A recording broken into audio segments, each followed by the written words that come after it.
दादी की गलती की सजा भुगत रहे रूही और नाहर। जी हाँ दोस्तों, आपके फेवरेट सीरियल मनसुंदर की कहानी में एक बहुत ही भावुक मोड़ आने वाला है। जिस गलती की जिम्मेदारी दादी की थी, उसकी सजा अब रूही और नाहर को भुगतनी पड़ रही है।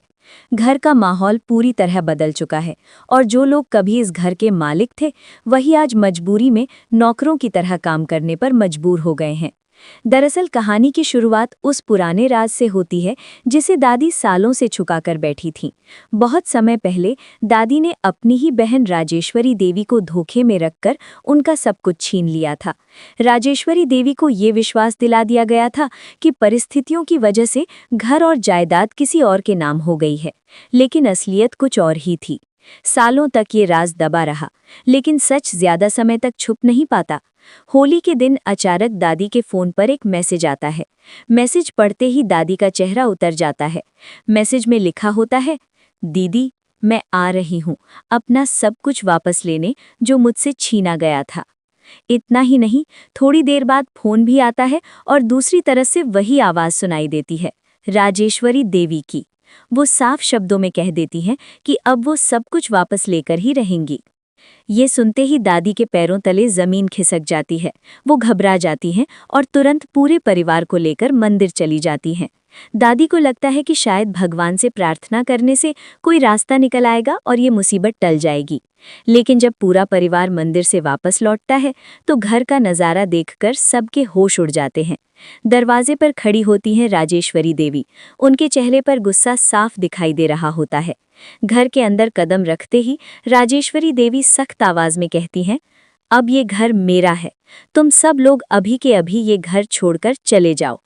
ये सुनते ही घर में सन्नाटा छा जाता है। किसी को समझ नहीं आता कि क्या करें।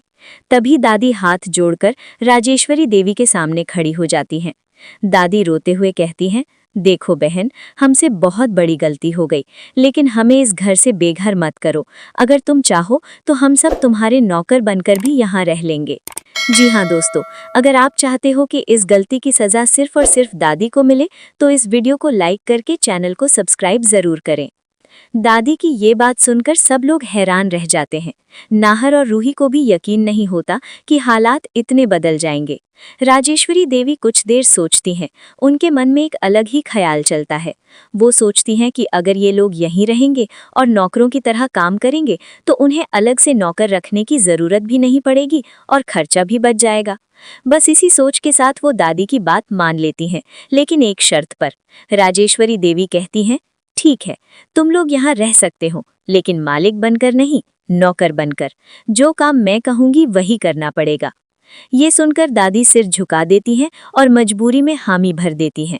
इसके बाद घर का माहौल पूरी तरह बदल जाता है। जो लोग कभी इस घर के मालिक थे, अब वही लोग काम करते हुए नजर आते हैं।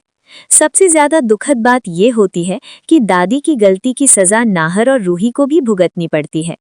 एक दिन राजेश्वरी देवी जानबूझकर नाहर और रूही को पूरे घर में पोछा लगाने का काम दे देती हैं। नाहर चुपचाप बाल्टी और पोछा लेकर फर्श साफ करने लगता है। दूसरी तरफ रूही भी उसकी मदद करने लगती है। रूही की आंखों में आंसू होते हैं, लेकिन वो फिर भी मुस्कुराने की कोशिश करती है ताकि नाहर टूट न जाए। रूही धीरे से नाहर से कहती है, हमें मजबूत बनना होगा। अगर हम हार गए तो सब कुछ खत्म हो जाएगा।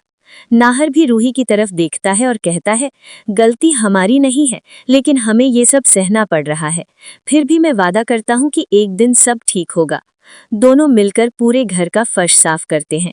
दूर खड़ी दादी ये सब देख रही होती हैं और उनके दिल में पछतावा होता है। उन्हें एहसास होता है कि उनकी एक गलती की वजह से पूरे परिवार को ये दिन देखना पड़ रहा है। दादी की आंखों से आंसू निकल आते हैं, लेकिन अब पछताने से क्या फायदा। अब सवाल ये है कि क्या नाहर और रूही इस मुश्किल समय से बाहर निकल पाएंगे?